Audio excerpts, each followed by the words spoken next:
So like the other brands in the industry, Lenovo too likes to be upfront competing in all segments with the smartphones, and they have been doing a pretty great job recently with the Vibe Note devices.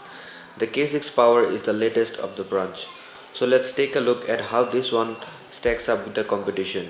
What's up everyone, this is Nitin from Tech Unique and this is our review of the Lenovo K6 Power.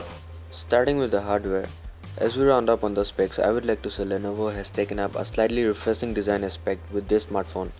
It has not followed on the footstep of the previous Lenovo devices with the same rectangular-ish corner and edges. The volume rocker and the power button are found on the right while the left houses the SIM tray, and the metallic build is much more ergonomically pleasing with the K6 Power. Now getting to the display, which is a 5-inch 1080p panel. Nice to see 1080 being the standard in almost all Android devices nowadays. The display is in a word disappointing and it lacks any sort of vibrancy. The colors are washed out and the screen itself is just reflective. While it should, we were never able to keep the glare of the sun and its reflection out of the way. So if a good screen is what you're looking for, this phone is definitely not for you. Now heading over the camera, as usual let's talk about the UI first. You have quite a few shooting modes, starting from Pro mode to Panorama to Artistic HDR, well as called by Lenovo, to some extras like Art Nightscape to slow motion and fast motion. Now the HDR or Artistic HDR has 4 different options to choose from. And though they were there, we didn't find much different in the end results. Anyway, the Pro mode though was well equipped with everything from shutter speed dial to exposure control. There is even focus control added to the mix, so that's nice. So the overall UI is well equipped with features and controls.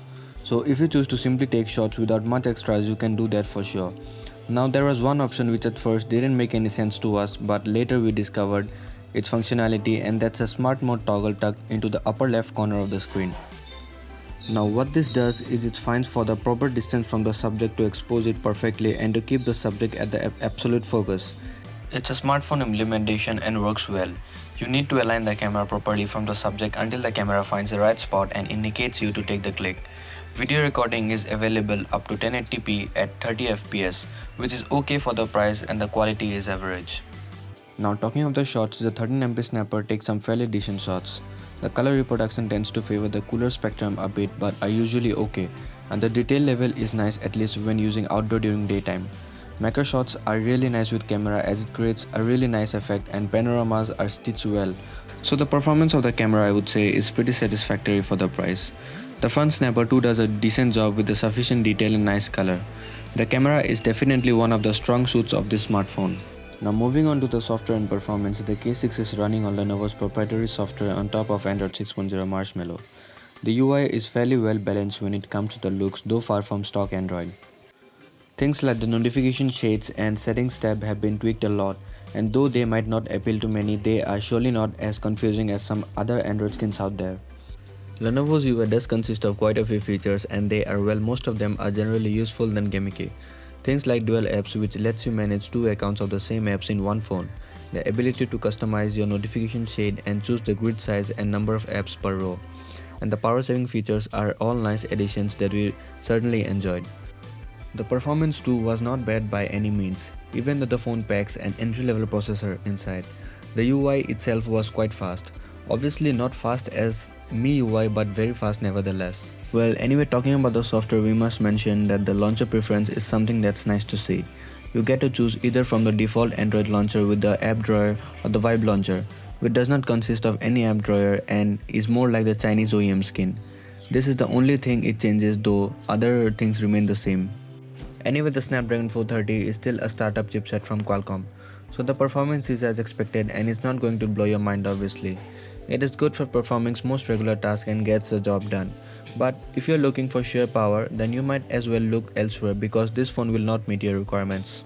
App load time is a good example where the phone tends to show its nature. The good thing here though is the fact that since the UI is not slow or a mess, the overall performance of the phone is definitely acceptable. Another thing about the software I should mention before I forget is the ability to theme. Lenovo's UI offers a whole lot of themes that really change the entire look and feel and is definitely welcome. Memory management is very good though, and the phone does not heat up with intense use, so that's nice. Gaming is pretty okay for what it's worth. Of course you wouldn't be able to play the most demanding titles in the highest graphics, but casual games play just fine. and we were able to play games like Best Finds Forever with no issues. And smooth gameplay and gaming is fun in this smartphone because the sound quality from dual stereo speakers. They were great, loud and crisp. There is inclusion of surround sound and so the quality is fantastic. Now talking about the fingerprint scanner which is located on the back side just under the camera, it's quite fast and accurate too. The placement is according to us. Share your thoughts on where you like the scanner to be located at for your convenience. Battery life of the phone, as you would expect from the main USP of this device, was solid. We are easily able to seek out around 5.5 hours of on-screen time with moderate to heavy use, and standby time were also very good. The phone will easily last you 2 full days, and if battery life happens to be a concern, then this is one of the best marathon runners in this price range. So these were our thoughts on the K6 Power. It's a pretty decent phone for the price but suffers from major drawbacks like a low-end processor, miserable display and some software glitches which can be ironed out through an OTA update. So if battery life and good camera are your requirements, then you might consider buying the Lenovo K6 Power.